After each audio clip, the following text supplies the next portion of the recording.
अयोध्या में राम मंदिर के लिए संघर्ष लगभग 1000 वर्ष तक चला, जिसमें हजारों लोगों ने अपनी जान दे दी तो कई राजवंश इसके लिए लड़ते हुए समाप्त हो गए और कई योद्धा भगवान राम के जन्म स्थान की रक्षा में फना हो गए। आज हम आपको बताने जा रहे हैं वो चौंकाने वाले ऐतिहासिक तथ्य जो राम मंदिर से जुड़े हुए हैं। कन्नौज के गहड़वाल राजपूत वंश के 5 सम्राटों चंद्रदेव, मदनपाल, गोविंद चंद्र, विजय चंद्र और जयचंद्र के शासन काल में अयोध्या का चतुर्दिक विकास हुआ। त्रेता के ठाकुर तथा विष्णु हरि शिलालेख के अनुसार 1130 में गोविंद चंद्र तथा 1184 में जयचंद्र ने श्री राम मंदिर का जीर्णोद्धार करवाया। अवधवासियों के अनुसार आक्रांता से लड़ते लड़ते जयचंद्र की वीरगति के बाद हिंदुओं का सूर्य अस्त हो गया। देश में विदेशी आक्रांताओं का दौर बढ़ने लगा और भारत पर हो रहे आक्रमणों की इस कड़ी में खानवा के युद्ध के बाद महाराणा सांगा की मृत्यु तथा चंदेरी में मेदिनी राज प्रतिहार की वीरगति के बाद बाबर ने अवध पर विजय के लिए मीरा बाकी को सेनापति बनाया।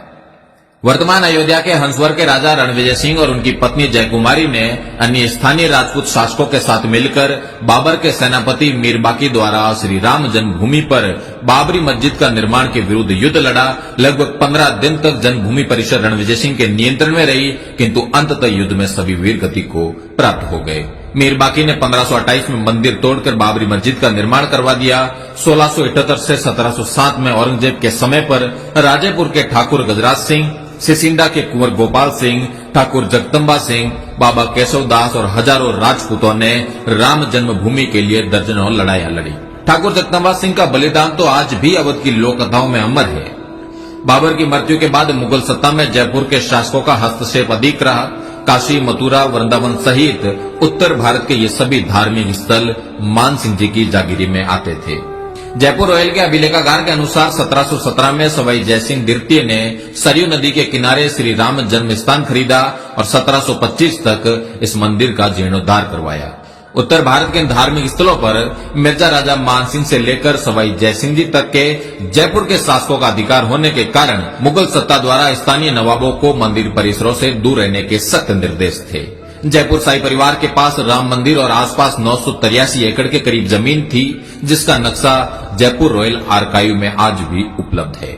सवाई जयसिंह जी की मृत्यु के बाद यह क्षेत्र नवाबों के अधीन रहा। नवाबों के शासन में श्री राम जन्मभूमि पर पुनः मस्जिद का निर्माण होता रहा। अमेठी के राजा बंदाल गोती राजपूत वंश के गुरुदत्त सिंह और पीपरा के चंदेल राजा राजकुमार सिंह ने राम मंदिर के लिए नवाब शहादत अली खान के साथ लगातार 5 लड़ाइयां लड़ी। कालांतर में हंसवर परिवार से ही निकले मकारी के चंद्रवंशी राजा ने 1814 से 1836 के मध्य अवध के नवाब नरीरुद्दीन हैदर के विरुद्ध राम मंदिर के लिए 3 लड़ाइयां लड़ी।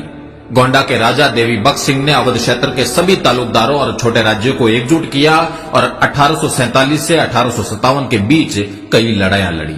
इन लड़ाइयों में नवाब वाजिद अली शाह बुरी तरह हार गया और इन लड़ाइयों के दौरान ही एक छोटा चबूतरा और राम मंदिर परिसर में मंदिर का निर्माण किया गया। जन्मभूमि स्थल पर चबूतरे के निर्माण के बाद अमेठी के एक मौलवी अमीर अली द्वारा एक टुकड़ी रवाना की गई, जिसे भीटी के राजकुमार जयदत्त सिंह ने रोनाई गांव के पास रोक दिया और वहां पर एक लंबी लड़ाई हुई, जिसमें कई राजपूत सैन्य दल लड़ते हुए वीर गति को प्राप्त हो गए।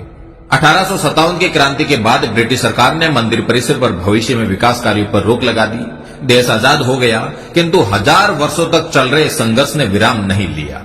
राम मंदिर आंदोलन के जनक मेवाड़ के वीरम देवोत राणावत महंत दिग्विजय नाथ जी ने इस आंदोलन को संगठनात्मक स्वरूप दिया और 1969 में अपनी समाधि से पूर्व तक अनवरत इस काम में कार्यरत रहे। उत्तर प्रदेश के तत्कालीन मुख्यमंत्री वीर बहादुर सिंह रघुवंशी ने 1 फरवरी 1986 में पहली बार राम मंदिर के ताले खुलवाए। 1949 में केंद्र तथा राज्य सरकार पर विवादित ढांचे से प्रभु श्री राम की मूर्ति हटाने का दबाव था।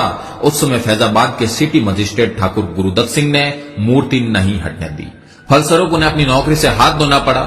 निर्मोही अखाड़े के संतों के बाद शायद अशोक सिंघल पहले प्रमुख हिंदू नेता है जिन्होंने स्वीकार किया कि ठाकुर गुरुदत्त सिंह के योगदान ने राम जन्मभूमि के इतिहास की दिशा बदल दी और राम जन्मभूमि पर नियंत्रण के लिए हिंदू संघर्ष की समय रेखा में एक मील का पत्थर स्थापित किया।